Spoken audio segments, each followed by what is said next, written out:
संदीप ने अपनी माँ के कहने पर गांव में शादी कर ली थी। लड़की का नाम था सुनीता। माँ का कहना था एकदम मॉडर्न बहू नहीं होनी चाहिए, लेकिन उन्हें नहीं पता था कि गांव से आने वाली बहू सुंदर सुशील तो होगी और उसको गांव से बाहर भी निकाल लाएंगे, लेकिन उसके अंदर का गांव कैसे बाहर निकलेगा। शादी के कुछ दिन बाद, माँ टिफिन तो देना जरा। बेटा अब तो स्कूल नहीं ऑफिस जाता है, माँ से नहीं अपनी बीवी से टिफिन मांगा कर। ओके माँ। सुनीता टिफिन ले आओ। एक किलो टिफिन, इसके अंदर पिस्ता डाल दिया है। पिस्ता? पिस्ता क्यों? सास जी ने बोला था ना कि आपको पिस्ता बहुत पसंद है। ओहो, मैंने पिस्ता नहीं पास्ता बोला था, पास्ता। पास्ता? कहीं होता है पास्ता? अरे बेटी तू रहने दे, मैं बना दूंगी। अच्छा किया कि पाव भाजी बनाने का नहीं बोला, वरना किसी के पाव बना देती है। सुनीता को बुरा लगता है, लेकिन उसकी नादान हरकतें कम नहीं होती। ऐसे ही एक दिन, अरे तुमने ये क्या लगाया है?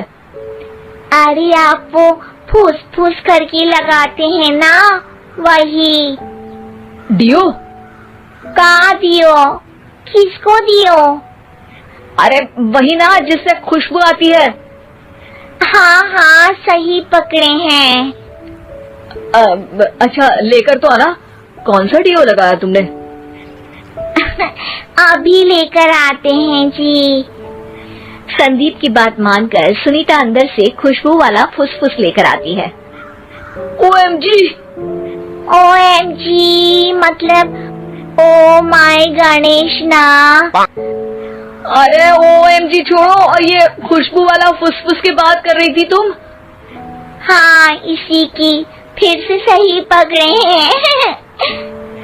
अरे देवी, लेकिन आप सही नहीं पकड़े हैं, ये डियो नहीं है। डियो नहीं है तो क्या लियो है? अरे ये रूम फ्रेशनर है, जिसको कमरे में छिड़कते हैं, खुद पर नहीं। कोई बात नहीं, माँ कहती थी आत्मा किराएदार है, शरीर एक किराए का कर्म। हम शरीर पे ये डाल लिए तो क्या फर्क पड़ जाएगा। अरे बहू, ओ बहू, मेरे लिए फल तो लिया, फिर मैं बाजार जाऊंगी। सुनीता अपनी सास के लिए फल लेकर आती है।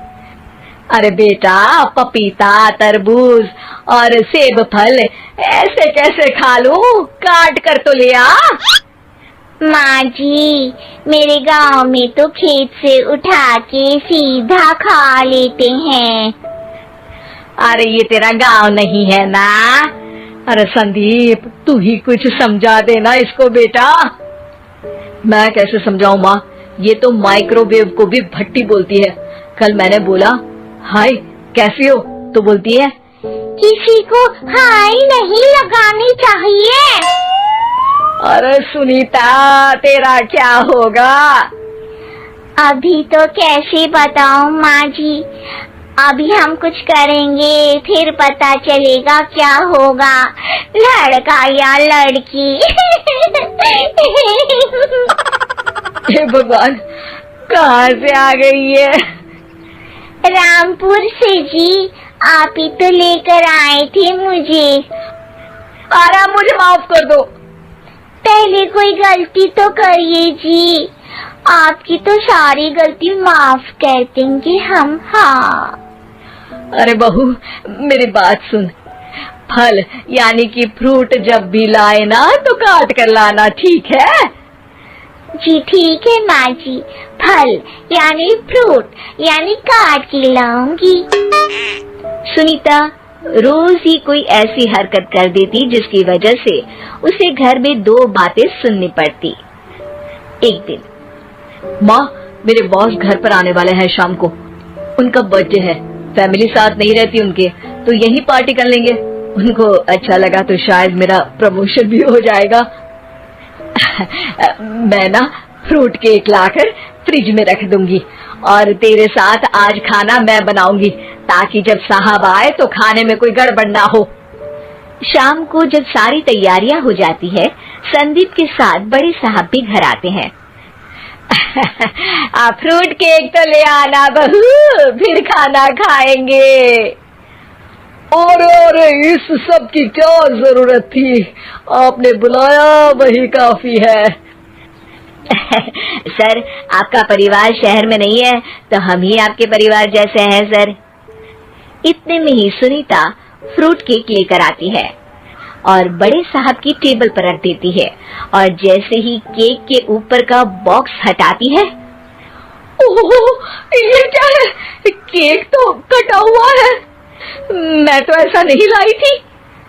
आप मुझे शाबाशी दे सकती है माँ जी, मैंने ही केक काट दिया।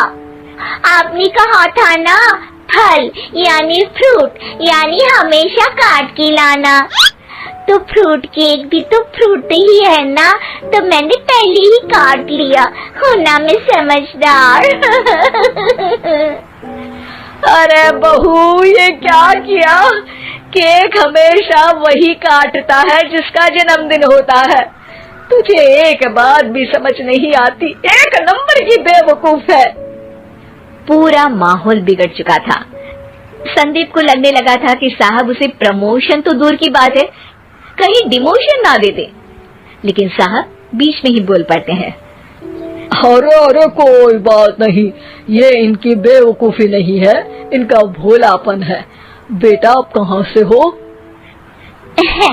रामपुर गांव से। अरे वाह, गांव से, फिर तो आपके गांव में ताजे फल और सब्जियां मिलते होंगे। हाँ, सही पकड़े हैं, हम तो काटते भी नहीं, सीधा खा लेते हैं।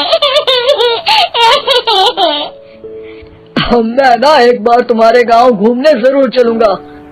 क्यों संदीप, ले चलोगे ना? मुझे गांव घूमना बहुत पसंद है। बस फिर क्या था, संदीप और सास दोनों खुश हो गए, क्योंकि साहब को सुनीता ने गांव की बात करके खुश कर दिया था। अब संदीप का प्रमोशन पक्का था। शिक्षा, कभी भी किसी भी गलती पर घबराना नहीं चाहिए। हो सकता है कि उस गलती की वजह से आगे बड़ा फायदा हो जाए।